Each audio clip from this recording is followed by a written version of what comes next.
नमस्कार। इस नए सेशन में आपका बहुत बहुत स्वागत है और इस सेशन का नाम है ये नया कश्मीर है। और जैसा कि आप जानते ही हैं, हमारे साथ इस समय हैं श्री मनोज सिन्हा, जो कि लेफ्टिनेंट गवर्नर हैं जम्मू और कश्मीर के। मनोज जी, आपका बहुत बहुत स्वागत है। धन्यवाद। सबसे पहले आपकी प्रतिक्रिया जानना चाहेंगे। सुप्रीम कोर्ट ने हाल ही में जो अपना फैसला सुनाया अनुच्छेद 370 को लेकर, हम तो हमेशा से कहते आए हैं कि कश्मीर हमारा है, लेकिन हमारे ही देश में कुछ लोग ये मानने को तैयार नहीं है कि कश्मीर हमारा है। तो सुप्रीम कोर्ट के फैसले पर आपकी पहली प्रतिक्रिया क्या रहेगी? इस देश की एक मान्य परंपरा है।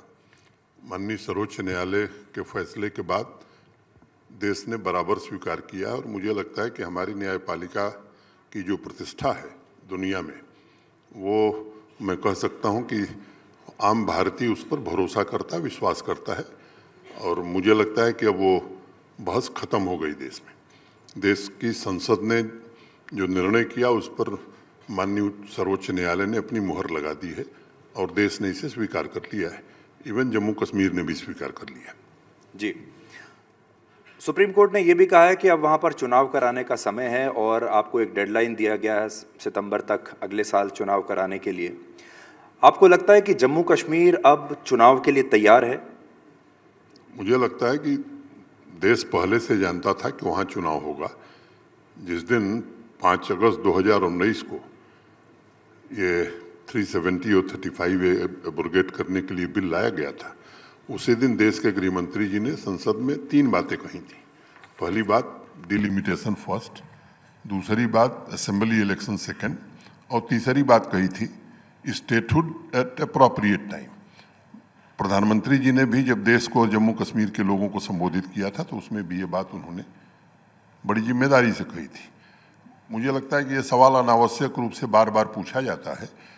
अब जो स्थिति स्टेट रीऑर्गेनाइजेशन एक्ट के बाद बनी थी, असेंबली सीट्स की संख्या बढ़ी थी।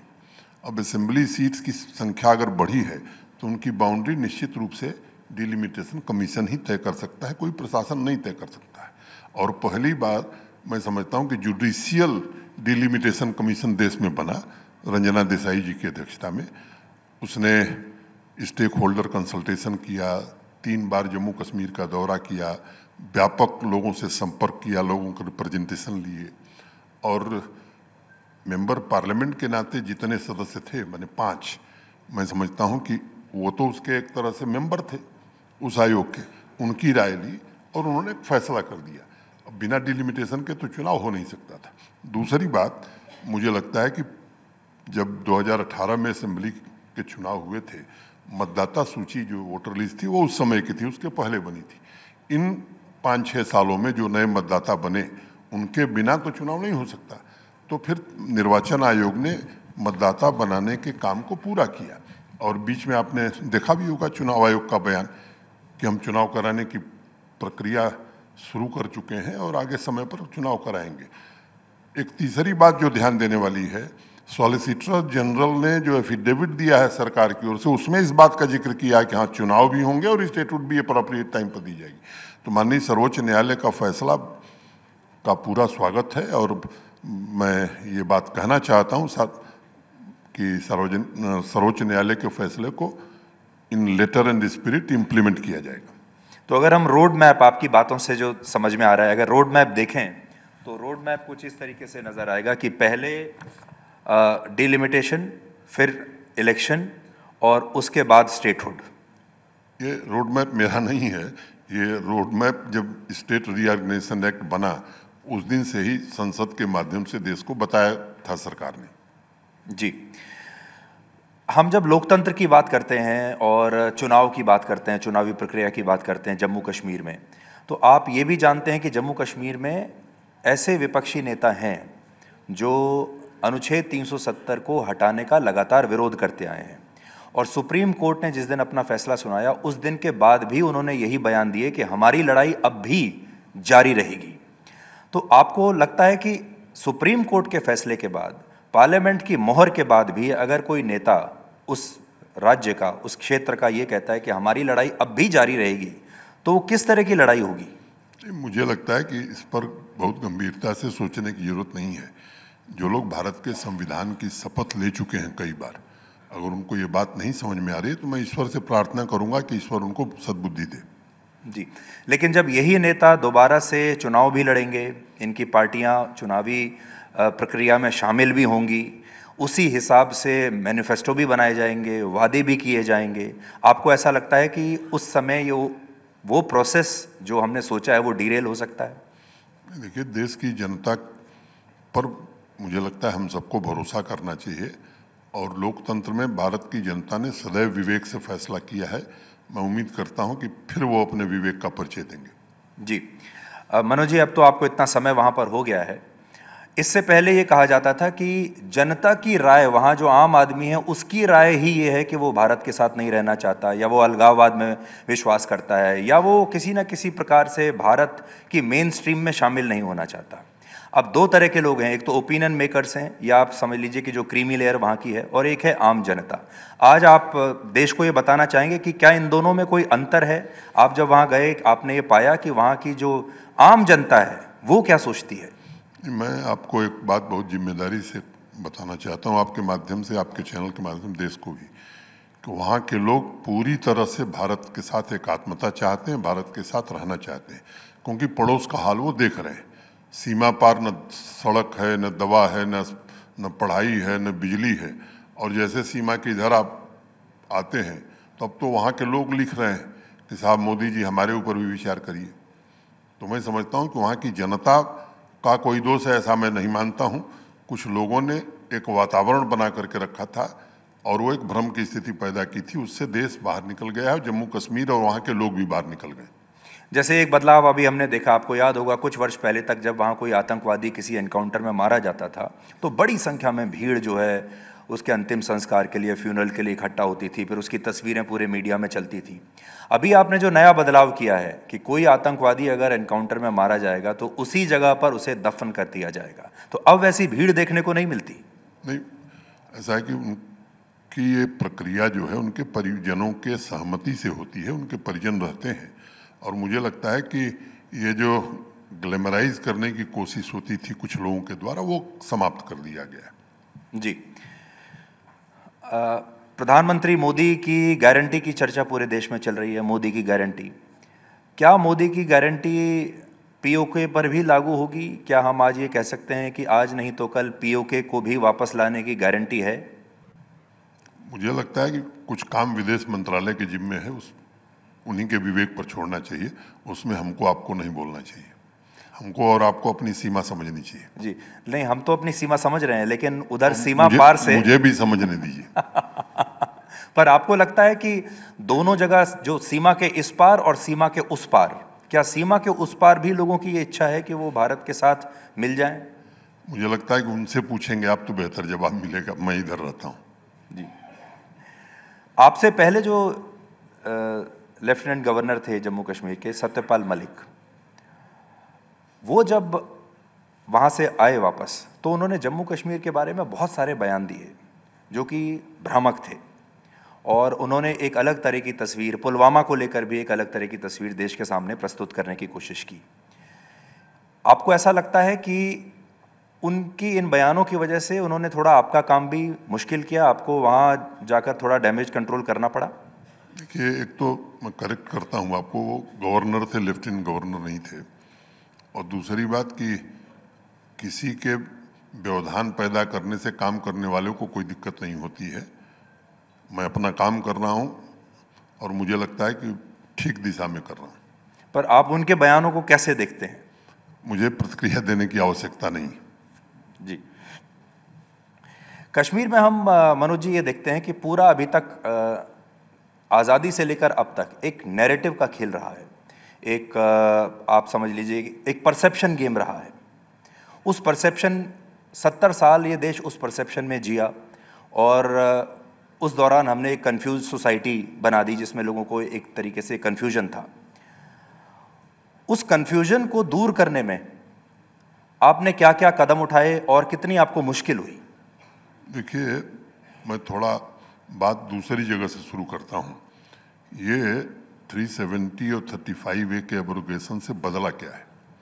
तो एक बड़ी आबादी और अगर मैं संख्या की दृष्टि से देखूं तो वो संख्या 1 करोड़ से ज़्यादा है। पीओजेके से आए हुए लोग, गोरखा लोग, ये बेचारे सब कुछ छोड़ करके आकर के 75 साल से बसे हुए थे। न उनको प्रॉपर्टी का राइट था, न एजुकेशन का राइट था, न जॉब का राइट था, न वोटिंग राइट था। ये इसके बाद सर्वोच्च न्यायालय के फैसले के बाद वो आज एम्पावर महसूस कर रहे हैं कि वो भी हम भारत के नागरिक हैं। वहाँ की आधी आबादी, जिनको हम बहन या माता कहें या महिलाएं कहें, अगर दूसरे राज्य में शादी कर लेती थी तो ये सारे मौलिक अधिकारों से वंचित हो जाती थी। न वो वहाँ नौकरी कर सकती थी, न प्रॉपर्टी रख सकती थी। ये सारे अधिकार आधी आबादी को पूरी तरह से मिल गया और वो भी एम्पावर्ड महसूस कर रही है। आप ये समझिए, कश्मीरी पंडित, ये कहने के लिए कोई कुछ कह सकता है, लेकिन पॉलिटिकल रिजर्वेशन आज के ज़माने में जिस भी वर्ग को मिलता है वो मैं समझता हूं कि वो एक एम्पावरमेंट है और सेंस ऑफ प्राइड पैदा होता है। अब विधानसभा में वो अपने समाज की बात कह सकते हैं। और दूसरा जो बड़ा अंतर आया, देश के किसी हिस्से में है कश्मीरी पंडित, बेंगलोर में रहता है तो भी वो डोमिसाइल जम्मू कश्मीर का ले सकता है, वहाँ प्रॉपर्टी रख सकता है, वहाँ नौकरी के लिए अप्लाई कर सकता है। ये जो पीओजेके की मैं बात कर रहा था, लंबे समय से 70 साल से लोग बात कर रहे थे, 5 लाख रुपए सहायता भी, और भारत के एक नागरिक, जिम्मेदार नागरिक का बोध भी उनके अंदर पैदा हुआ है। पिछड़े वर्ग के लोगों को आरक्षण पहली बार जम्मू कश्मीर में मिला है। जो हमारे दलित भाई हैं, बड़ी पॉपुलेशन है, 13 लाख लोग हैं, उनको अब नौकरी में आरक्षण, पढ़ाई में आरक्षण, हर चीज की व्यवस्था हुई है। 12-13 नई जातियां जो ओबीसी और शेड्यूल कास्ट और शेड्यूल ट्राइब बनाई गई।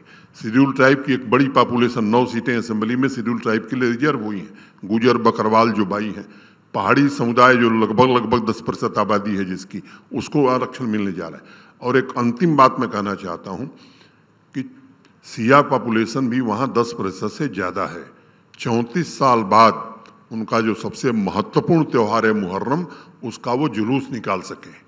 तो एक करोड़ से ज़्यादा लोग, 1 करोड़ 10 लाख 15 लाख लोग, उनके अंदर एक सेंस ऑफ प्राइड पैदा हुआ कि नहीं, आज जो दिल्ली में सरकार है, आज जो व्यवस्था चल रही है, ये हमारे अधिकारों के लिए, हमारे सम्मान के लिए सचेष्ट है।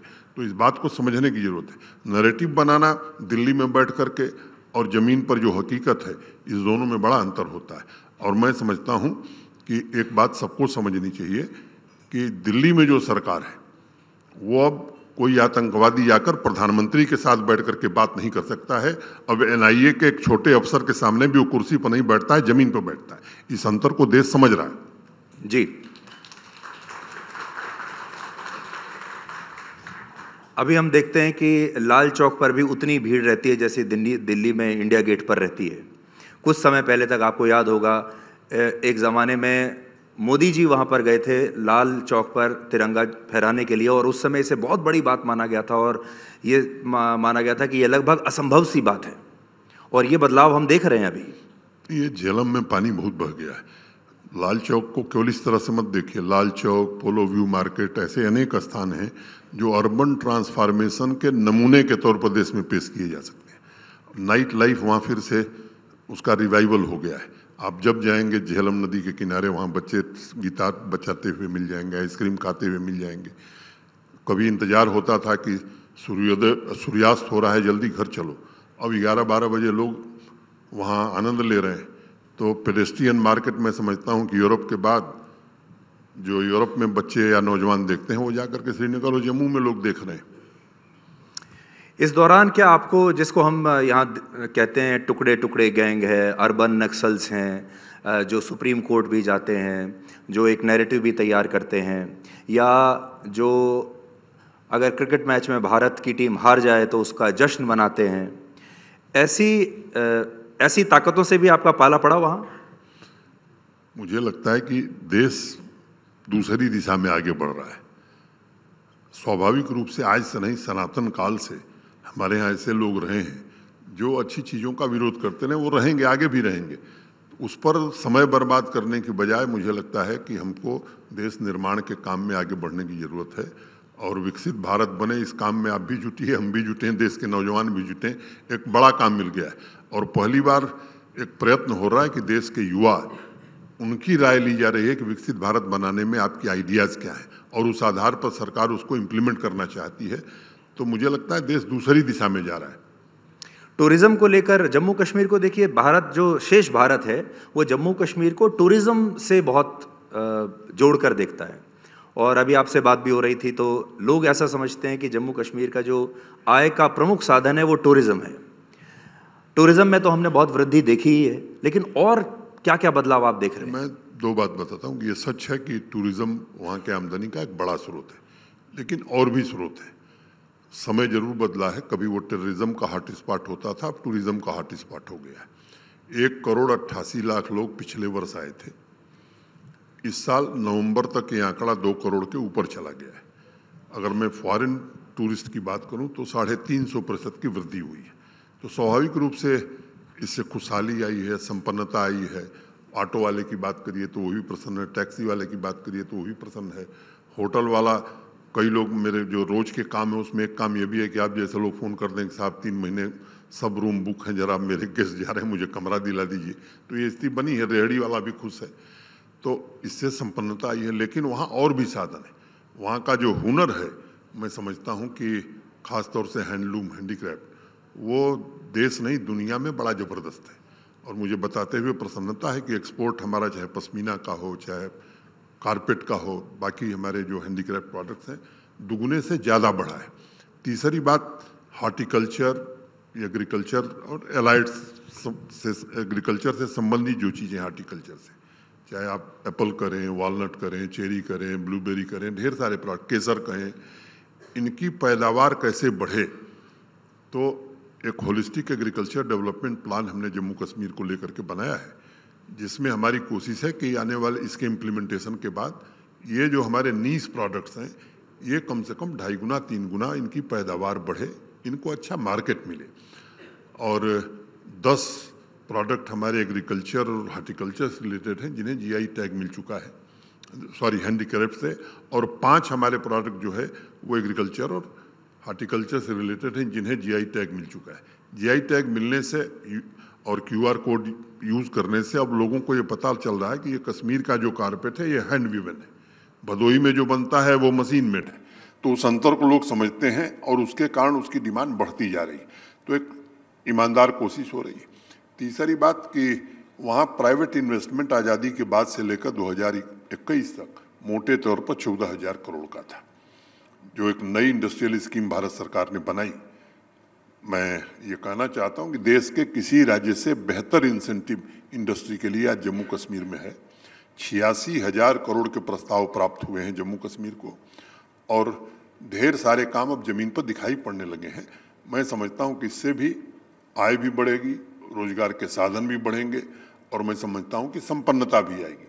तो तीसरा, इंफ्रास्ट्रक्चर के जो प्रोजेक्ट्स हैं, आज 1.5 लाख करोड़ रुपए के इंफ्रास्ट्रक्चर के प्रोजेक्ट जम्मू कश्मीर में चल रहे हैं, चाहे हाईवे के हों चाहे टनल हो। इसके कारण भी रोजगार बढ़ रहा है। बिजली का उत्पादन आज़ादी से लेकर के 2019 तक आप कहिए तो 3500 मेगावाट का जनरेशन होता था। आज 3450 मेगावाट और ऐड करने के लिए नए project, hydro power project sanction किए गए हैं, जो आने वाले 2-3 वर्षों में पूरे हो जाएंगे। तो बिजली के मामले में भी हम आत्मनिर्भर हो जाएंगे। दूसरी बात कि हमारी ट्रांसमिशन कैपेसिटी हो या डिस्ट्रीब्यूशन कैपेसिटी हो, उसमें भी हमने भारी मात्रा में वृद्धि की है। एक बार मुझे याद है कि विंटर स्पोर्ट्स का कार्यक्रम होता है बारामूला में, तो वहाँ कार्यक्रम में था, तो आप जैसे ही किसी साथी ने पूछा कि साहब क्या बदल हुई है, हमने कहा कि वादी के लोगों ने बर्फ और बिजली एक साथ पहली बार देखी है। तो ये बड़ा बदलाव है जम्मू कश्मीर के लिए। हाल ही में हमने देखा कि वहाँ पर G20 की बैठक हुई, यूरोपियन यूनियन के सांसद भी आए। इसके अलावा हमने ये देखा कि फॉरेन इन्वेस्टमेंट के लिए यहाँ तक कि अरब देशों के प्रतिनिधि और वहाँ के भी बड़े बड़े लोग वहाँ पर आए, जो कि एक बहुत अनयूजुअल सी बात मानी जाती थी इससे पहले। तो आपको ऐसा लगता है कि फॉरेन इन्वेस्टमेंट के मामले पर भी कोई प्रगति अभी तक हुई है? 2 प्रस्ताव जम्मू कश्मीर प्रशासन ने स्वीकृत किए हैं। एक जो इमार ग्रुप है यूएई का, वो 10 लाख स्क्वायर फुट का एक मॉल श्रीनगर में बना रहा है, उसको ज़मीन दे दी गई है। 2 आईटी टावर, एक श्रीनगर में और एक जम्मू में, वो भी इमार बना रहा है। हॉस्पिटल के कुछ प्रस्ताव श्रीनगर में आए हैं यूएई के द्वारा, अरब कंट्रीज़ का भी इंटरेस्ट है। मैं उम्मीद करता हूं कि आने वाले दिनों में और भी इस तरह के प्रस्ताव हम स्वीकृत करेंगे। हमने ये भी अनुभव किया इससे पहले कि पाकिस्तान ख़ास तौर पर जम्मू कश्मीर को बदनाम करने की कोशिश तो करता ही आ रहा है, और इस काम के लिए वो इस्लामिक देशों की भी बड़ी मदद लेता था, या इस्लामिक देशों में एक जम्मू कश्मीर के प्रति एक ख़ास तरह की छवि पैदा करने की कोशिश करता था। फिर कई बीच बीच में कई देश ऐसे थे जो कि कश्मीर के ख़िलाफ़ कभी कभी कोई बयान जारी कर भी दिया करते थे, कभी आतंकवाद को लेकर, कभी मानवाधिकारों को लेकर। उसमें आपने देखा कि हाल ही में कुछ बदलाव आया है, ख़ास तौर पर जब ये इतने अंतर्राष्ट्रीय समुदाय से लोग जम्मू कश्मीर में आना शुरू हुए हैं। देखिए, जब G20 की बैठक हुई थी तो चाइना को छोड़ करके सभी देशों के प्रतिनिधि आए थे। टर्की के सरकारी प्रतिनिधि नहीं आए थे, लेकिन चूंकि वो टूरिज्म वर्किंग ग्रुप की बैठक थी तो टूरिज्म तो मोस्टली प्राइवेट सेक्टर करता है, तो टर्की के प्राइवेट सेक्टर से लोग वहाँ आए थे। तो एक तो बड़ी संख्या में उपस्थिति थी, उसका इम्पैक्ट ये पड़ा है, जैसा मैंने बताया कि फॉरेन टूरिस्ट की संख्या 350 गुना बढ़ गई है। तो वो जो एक वातावरण बनाने की कोशिश पाकिस्तान करता था वो पूरी तरह से मैं समझता हूँ कि फ्लॉप हो गया है। अब लोगों की धारणा बदल गई है जम्मू कश्मीर के बारे में, और मुस्लिम देशों की भी, और वो सहयोग की भावना भारत के साथ है। जम्मू कश्मीर और बेहतर हो इसमें वो भी सहयोग करना चाहते हैं, और मैं ऐसे सभी देशों का आभार भी व्यक्त करना चाहता हूँ जो हकीकत को, ज़मीनी हकीकत को समझ रहे हैं। पाकिस्तान का प्रोपेगेंडा ये चलता रहेगा, जब अच्छी स्थिति होगी पाकिस्तान की तब भी वो करेगा। इस समय सबसे ख़राब स्थिति है तो और ज़ोर ज़ोर से कर रहा है, आगे भी करेगा। लेकिन मुझे लगता है कि इसमें कोई न चिंता की बात है न घबराने की बात है। अब तो हम देख रहे हैं कि पाकिस्तान में भी जिस तरह आतंकवादी मारे जा रहे हैं, ऐसा लगता है कि आतंकवादी पाकिस्तान में भी सेफ नहीं है। ये प्रकृति का नियम है, कभी हेवन हुआ करता था, वो उसके लिए कोई दूसरा शब्द शायद खोजना पड़ेगा, या आप बताएंगे, इस्तेमाल कर रहे हैं। हमारे यहाँ कहा जाता है कि जैसी करनी वैसी भरनी। मनोज जी, अब आखिर में हमारे पास एक दो मैं निजी सवाल आपसे ये पूछता हूँ कि आप, जब आपको ये कार्यभार मिला जम्मू कश्मीर जाने का, ये जो आपका असाइनमेंट है, ये आपके बाकी असाइनमेंट से कितना अलग, कितना भिन्न रहा? नहीं, मुझे लगता है ये सबसे अच्छा असाइनमेंट मुझे मिला, और जब भी कोई बड़ी चुनौती रहती है तो काम करने में अच्छा लगता है। और मुझे संतोष इस बात का है कि वहाँ के लोग ये मानते हैं कि नीयत और नीति दोनों हमारी ठीक है, लोगों के लिए काम किया जा रहा है। ये सबसे जो भरोसा है आम आदमी का, मैं समझता हूँ कि वो सबसे बड़ी ताकत है। उसमें मुख्य रूप से माननीय प्रधानमंत्री जी की जो नीतियां हैं, जिस तरह से जम्मू कश्मीर को लेकर के बराबर वो पूछते रहते हैं, मार्गनिर्देशन भी करते हैं। और मैं आज ये सब सार्वजनिक रूप से कह सकता हूँ कि जम्मू कश्मीर के विकास में, जम्मू कश्मीर के युवाओं को रोजगार मिले, जम्मू कश्मीर प्रगति के रास्ते पर बढ़े, इसमें भारत के सम्माननीय प्रधानमंत्री की बहुत ज़्यादा रुचि है। जी, राजभवन का रोल ऐसी जगह पर बहुत अहम होता है, और क्योंकि जनता का विश्वास राजभवन में होना चाहिए। आप जब राजभवन में वहाँ गए तो आपने क्या कुछ वहाँ रीति रिवाजों में राजभवन जिस तरीके से ऑपरेट करता है, आपने कुछ, जैसे हमने ये सुना कि आपने जनसंपर्क काफ़ी बढ़ा दिया। अगर कोई वहाँ किसी के घर में कोई किसी की मृत्यु होती है, कोई मारा जाता है, कोई और परेशानी होती है, तो आप घरों में जाते हैं, परिवारों से खुद मिलते हैं। तो आपने जो जनसंपर्क बढ़ाया, इसका कितना आपको फ़ायदा मिला, और क्या ये एक फैक्टर जो है ये पहले मिसिंग था? ये क्या है कि ये कहीं लिखा तो गया नहीं है कि राज्यपाल या उपराज्यपाल को जनसंपर्क नहीं करना चाहिए, ये कहीं प्रिस्क्राइब तो है नहीं। तो मुझे लगता है कि जो दायित्व मिला हमको, जो समझ है, जो मेरी क्षमता है, मुझे लगता है कि यही रास्ता सही है लोगों में विश्वास अर्जित करने का, और उसका परिणाम भी मैं देख रहा हूँ कि ठीक है। जी, आखिरी सवाल, अगले 5 साल में आप जम्मू कश्मीर की कैसी स्थिति, कैसी शक्ल देखते हैं? मैं समझता हूं कि मैं ऐसा जम्मू कश्मीर देखना चाहता हूं जिसमें जम्मू कश्मीर का हर व्यक्ति या हर नौजवान गर्व से कह सके कि देश के किसी हिस्से से कम योगदान जम्मू कश्मीर का भारत के निर्माण में नहीं है।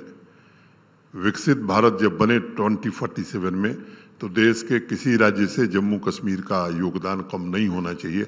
ऐसा जम्मू कश्मीर आने वाले 5 वर्ष में हम देखना चाहते हैं, बनाना चाहते हैं, और ईश्वर से प्रार्थना करते हैं कि इसमें हमें सफलता मिले।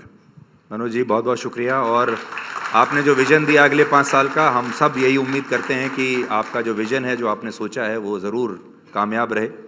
और आप जैसा कि जानते हैं, नव वर्ष शुरू होने वाला है और हमने अपने मेहमानों से हम लगातार ये बात कह रहे हैं कि हर सेशन के बाद आप भी यहाँ आकर थोड़ा सा एक लाइन में स्क्रीन पर ये लिख सकते हैं कि इस नव वर्ष पर आपका एजेंडा क्या होगा, क्योंकि इस कार्यक्रम का नाम ही एजेंडा आज तक है। तो नव वर्ष के लिए आपका एजेंडा क्या होगा?